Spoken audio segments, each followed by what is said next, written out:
Hello အားလုံးပဲမင်္ဂလာပါပန်ရာဝန်ပေးရှယ်မုံမိုင်းဖြစ်ပါတယ်ဂျပန်စကားပြောလေ့ကျင့်အောင်ဗီဒီယိုလေးတွေကနေအားလုံးပြန်လည်ပြီးတော့ကြိုဆိုလိုက်ပါတယ်နော်အခုကျမနေတဲ့နေရာရဲ့ရာသီဥတုက9 degree 10 degree 9 to 15လောက်ကြားမှာရှိရပေါ့နော်အဲ့တော့နည်းနည်းလေးအေးတဲ့အပြင်ကျမလည်းအေးလွယ်တဲ့လူဖြစ်တော့အများတန်းအနှွေးတွေဝတ်ထားနေပါတယ်အဲ့တော့ဒီဗီဒီယိုတွေကိုမြန်မာပြည်ကနေကြည့်တဲ့သူတွေအနေနဲ့နည်းနည်းလေးကြည့်ရတာစိတ်အိုက်မယ်လို့တော့ထင်တယ်ပေါ့နော်အဲ့ဒါလေးသိခံမိကြပါလို့ဒီမှာအေးလို့ပါဟုတ်ဒါဆိုလို့ရှိရင်ဒီနေ့ရဲ့သင်ခန်းစာလေးကိုစလိုက်ကြရအောင်ဒီနေ့ကတော့ဘာအကြောင်းကိုလေ့လာကြမှာလဲဆိုတော့ပန္နာဝတ်ဝင်လေးတွေအကြောင်းဖြစ်ပါတယ်အဲ့တော့အရင်ဆုံးစာပိုက်ကိုဖတ်ကြည့်ကြမယ်နော်ပန္နာတွေကဂျပန်နိုင်ငံမှာအလွန်လူကြိုက်များတယ်အဖြူအောင်အနက်ရောင်အမွှေးတွေနဲ့ဖြည်းဖြည်းချင်းလှုပ်ရှားတဲ့ပုံသဏ္ဍာန်ကအလွန်ချစ်စရာကောင်းပါတယ်ကလေးရောလူကြီးရောပန္နာဝတ်ဝင်လေးတွေကိုအလွန်ကြိုက်ကြပါတယ်ပန္နာလေးတွေကအလွန်ကိုလူကြိုက်များတဲ့အတွက်ကြောင့်ဂျပန်မှာပန္နာဝတ်ဝင်အမွှေးပွားရုပ်ကစားစရာအယုတ်မဆုစာအုပ်ကြောပုတ်အိတ်စသဖြင့်ကုန်ပစ္စည်းတွေအများကြီးရောင်းနေရပါတယ်ပဏာဝဝံကလေးပုံဆွဲထားတဲ့ကုန်ပစ္စည်းကိုမြင်ုံနဲ့တင်စိတ်လန်းဆန်းပျော်ရွှင်လာတဲ့သူတွေအများကြီးရှိပါတယ်ဆိုပြီးတော့မြန်မာစာပိုက်လေးရေးထားတယ်အဲ့ဒါကိုဂျပန်လိုပြောကြည့်ကြမယ်နော်ကဲအဲ့တော့ပထမဆုံးတစ်ကြောင်းပန္နာများကဂျပန်နိုင်ငံမှာအလွန်လူကြိုက်များပါတယ်တဲ့အဲ့တော့ပန္နာများကဆိုတော့ပန္ဒါဝဂျပန်နိုင်ငံမှာနီဟွန်တဲ့အလွန်ကိုသူတဲမို့လူကြိုက်များပါတယ်နင်ခီကအာရီမတ်အဲ့တော့ဒီကြောင်းလုံးကပန္ဒါဝနီဟွန်でとても人気がありますအဖြူရောင်အနက်ရောင်အမွှေးတွေနဲ့အဲ့တော့အဖြူနဲ့အနက်ဆိုလို့ရှိရင်ရှီရိုတိုခူရိုအဖြူနဲ့အနက်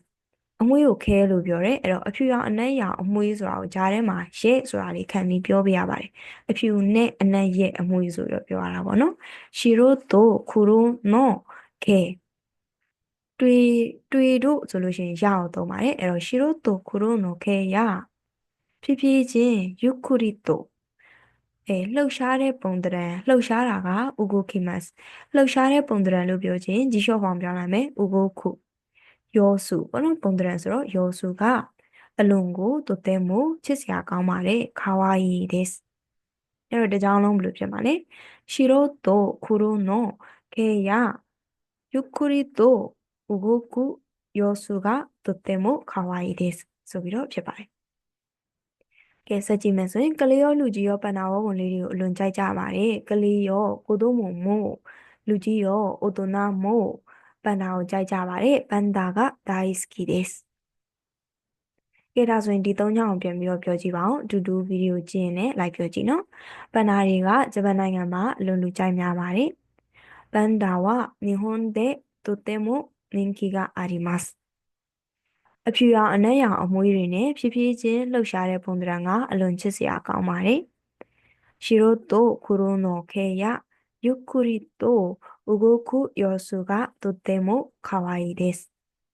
ကလေးရောလူကြီးရောပန္နာဝဝင်လေးတွေကိုအလွန်ကြိုက်ကြပါတယ်။ကိုတို့မုံမို့大人もパンダが大好きです。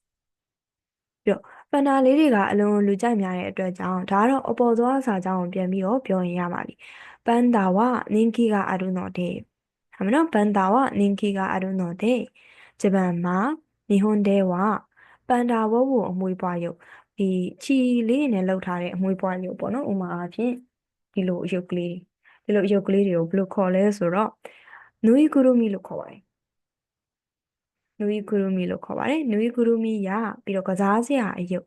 အိုမိုချပြီးရင်မှတ်စုစာအုပ်တို့ဆိုလို့ရှိရင်နို့တိုရပြီးတော့ကြောပုတ်အိတ်ဆိုလို့ရှိရင်ဘတ်ခုစသဖြင့်နာဒိုအာကုန်ပစ္စည်းရှောဟင်အဲ့တော့နာဒိုနော်ရှောဟင်ဆိုပြီးတော့ပြောပါနဲ့ရှောဟင်ကအများကြီးရောင်းနေရပါတယ်တက်ဆန်ဥရာတဲ့တေမတ်ကဲဒါဆိုရင်ဒီဟာလေးပြန်ပြောကြည့်အောင်ပန္နာဝဝင်လေးတွေကိုလူကြများတဲ့အတွက်ကြောင့်ဂျပန်မှာဒီပစ္စည်းတွေအများကြီးရောင်းနေရပါတယ်ဆိုပြီးတော့ပြောမယ်နော်ပန္ဒါက人気があるので日本ではパンダのぬいぐるみやおもちゃပြီးရင်ノートやバッグなど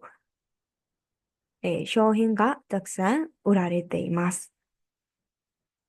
ပြီးတော့ပန်ဒါဝဝံကလေးရဲ့ပုံဆွဲထားတဲ့အဲ့တော့ပန်ဒါနိုအဲကပန်ဒါဝဝံပုံကဆွဲထားတဲ့ခခရဲတာခခိမတ်ဆွဲတရားနေလာမယ်နော်ခခရဲတာဆွဲခြင်းခံထားရတဲ့ ကုန်ပစ္စည်းကိုရှောဟင်းအိုမြင်ုံနဲ့ပဲမိတို့သာကဲတဲ့မို့စိတ်လန်းဆန်းပျော်ရွှင်လာတဲ့သူတွေအများကြီးရှိပါတယ်။ကီမိုချီကအမ်လန်းဆန်းပျော်ရွှင်တာကိုအာကာရုလို့ပြောပါတယ်။အဲ့ဒါအောင်မှဖြစ်လာတယ်လို့ပြောခြင်းလို့ရှိရင်အာကာရုခုနာရုလို့ပြောရပါတယ်။အိနာမဝတိတနာမလို့ဤကိုဖြုတ်ပြီးတော့အနောက်ကနေနာရုကပ်ပြရတာပါ။အဲ့ဒါကြောင့်အာကာရုခုနာရုလူတွေကဟိတိုကအများကြီးရှိပါတယ်။အိုဇေイマスအဲ့တော့ဒီတစ်ကြောင်းကိုပြန်ပြောကြည့်ပါအောင်အတူတူလိုက်ပြောကြည့်နော်ဘန္တာနောအေကကာခါရဲတာ商品を見るだけでも気持ちが明るくなる人が大勢いますကဲဒါဆိုလို့ရှိရင်ခုနက၃ချောင်းစုပြီးပြောထားတာဆိုတော့အခု၂ချောင်းစုပြီးတော့ပြန်ပြောကြမယ်ပန္နာလေးတွေကအလုံးလူကြများတဲ့အတွက်ကြောင့်ဂျပန်မှာပန္နာကိုအမွေးပွားရုပ်ကစားစရာရုပ်မဆူစာအုပ်ဂျောပိုအိတ်စသဖြင့်ကွန်ပျူတာတွေအများကြီးရောင်းနေပါတယ်ပြောကြည့်ပါဦးパンダは人気があるので、日本ではパンダのぬいぐるみやおもちゃ、ノートやバッグなどの商品がたくさん売られています。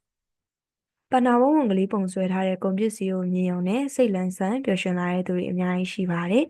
။ပန္တာနောအေကခါခါရဲတာ商品を見るだけでも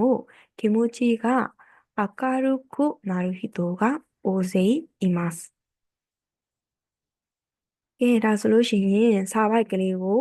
ဖတ်လိုက်ကြမယ်နော်စာပိုက်ကလေးဖတ်ပြီးလို့ရှိရင်ထုံစံတိုင်းပဲမြန်မာလိုကြည့်ပြီးတော့ဂျပန်လိုအားလုံးပြောကြည့်ကြပါမယ်အဲ့တော့ဒီနားမှာဒီဘာခုကျိုးပွဲရဲ့ရှေ့မှာ no တူကဒီ no ပြီးလို့ရှိရင်စုမဟုတ်ပါဘူးเนาะစာတောင်အရှိလေးဒီ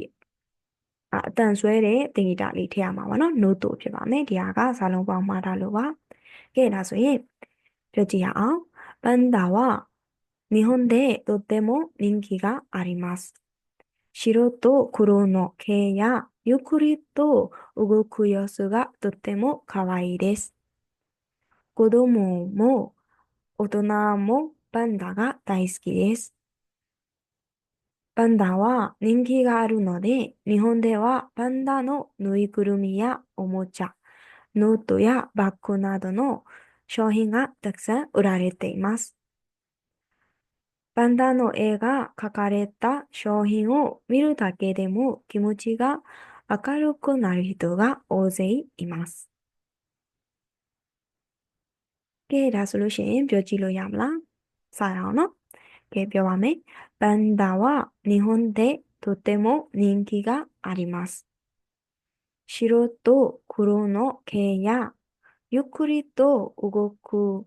様子がとても可愛いです子供も大人もパンダが大好きですパンダは人気があるので日本ではパンダの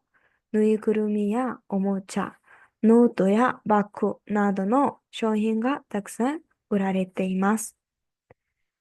パンダの絵が描かれた商品を見るだけでも気持ちが明るくなる人が大勢います。ဆိုပြီးတော့ဖြစ်ပါတယ်။ကဲအဲ့တော့ဒီဖြည်းဖြည်းချင်းလို့ပြောချင်လို့ရှိရင်ယူကရီရဲ့နောက်မှာတိုမထည့်လဲရတယ်ဒါမှမဟုတ်တိုထည့်ပြီးပြောလဲရတယ်ပေါ့နော်။အဲ့ဒါလေးသက်ဆောင်ပြီးတော့ပြောချင်ပါတယ်။ကဲဒါဆိုလို့ရှိရင်ဒီနေ့ရဲ့သင်ခန်းစာလေးကတော့ဘန္နာဝုံဝင်လေးအကြောင်းစကားပြောလေ့ကျင့်ကြတာဖြစ်ပါတယ်နော်နောက်လာမယ့်ဗီဒီယိုမှာလည်းဘန္နာဝုံအပိုင်း2ဆိုပြီးတော့ရှိပါတယ်အဲ့ဒါကတော့ဂျပန်မှာဘန္နာဝုံတွေကိုဘယ်လိုမြင်နိုင်လဲဘယ်နေရာတွေမှာမြင်နိုင်လဲဆိုတာကိုဆက်ပြီးတော့စကားပြောလေ့ကျင့်ကြမှာဖြစ်ပါတယ်ကဲအဲ့တော့ဒီနေ့ဗီဒီယိုလေးကတော့ဒီလောက်ပါပဲအားလုံးပဲကြည့်ရှုပေးကြတဲ့အတွက်ကြောင့်ကျေးဇူးများတင်ပါတယ်じゃあまたねバイバイ